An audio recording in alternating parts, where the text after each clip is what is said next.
Welcome to face master கம் யாரை பற்றி பார்க்க போகிறோம்னா டெல்லியோட பார்த்திங்கன்னா ஒரு ரகசிய மீட்டிங் அட்டன் பண்ண அப்புறம் தான் பார்த்திங்கன்னா சசிகலா மிகப்பெரிய லெவலில் இந்த கொடநாடு விஷயமே எடுத்திருக்கதா சொல்கிறாங்க. அது மட்டும் கிடையாது, ஓபிஎஸும் பார்த்திங்கன்னா பாஜக நம்பியிருக்காரு. இப்போ இருக்க ஒரு சூழ்நிலை எடப்பாடி பழனிசாமி 2024 கிடையாது கூட்டணி, 26 கூட்டணி கிடையாதுன்னு சொல்லிட்டு பார்த்திங்கன்னா சொல்லியிருக்குது. எப்போ இருந்தாலும் பார்த்திங்கன்னா எடப்பாடி பழனிசாமி கணிசமான ஓட்டை பார்த்திங்கன்னா பிரிக்கிறதுக்கான வாய்ப்பு இருக்குது. அதிமுக நம்மளோட கூட்டணி இருந்தால் கண்டிப்பாக 2026 கொஞ்சம் சாத்தியம் மாறதுக்கான வாய்ப்பு இருக்குதுன்னு சொல்லிட்டு டெல்லி நினைக்கிறாங்க. அப்புறம் டிடி தினகரன்லாம் கொண்டு வந்துடுவாங்க.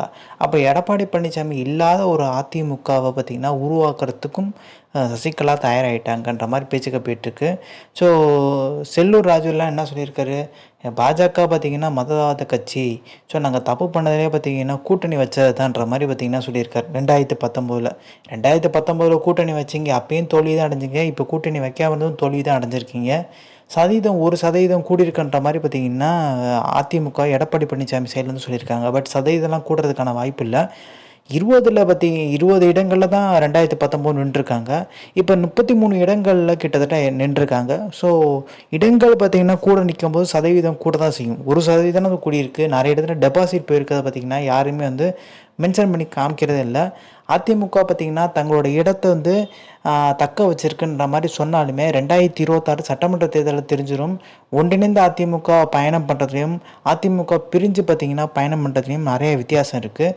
அதிமுக இப்போ ஒன்றிணையில் பார்த்திங்கன்னா ஒரு தடங்கல் எடப்பாடி அருகே இருக்கவங்க பார்த்திங்கன்னா வேணான்ற மாதிரி இப்போ D Jayakumar, C V Shanmugam கடுமையாக விமர்சிச்சிட்டாங்க. கேபி முனுசாமிலாம் பார்த்திங்கன்னா சசிகலாவை பணிப்பெண் சொல்கிற அளவுக்கு பார்த்திங்கன்னா போயிட்டார்.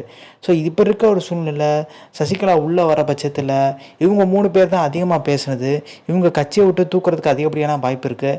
எடப்பாடி பழனிசாமி பார்த்திங்கன்னா அமைதியாகவே இருந்துருவார். பெரிய லெவலில் பார்த்திங்கன்னா வாய் திறக்க முடியாது.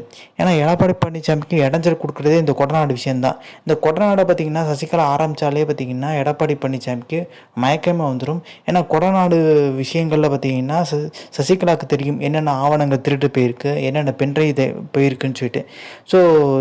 கொடநாட்டுக்கு பார்த்திங்கன்னா சசிகலா போவாங்க, ஆய்வு பண்ணுவாங்கன்ற எதிர்பார்ப்பு இருந்துச்சு. பட் பெரிய லெவல் நடக்காட்டியும் என்ன விஷயன்றது தெரிஞ்சிருச்சு. இப்போ எடப்பாடி பழனிசாமிக்கு சிக்கல் தரும் விஷயமா அது இருக்கதா சொல்கிறாங்க. இந்த இன்ஃபர்மேஷன் பிடிச்சா like, share, subscribe. Thanks for வாட்சிங் திஸ் வீடியோ.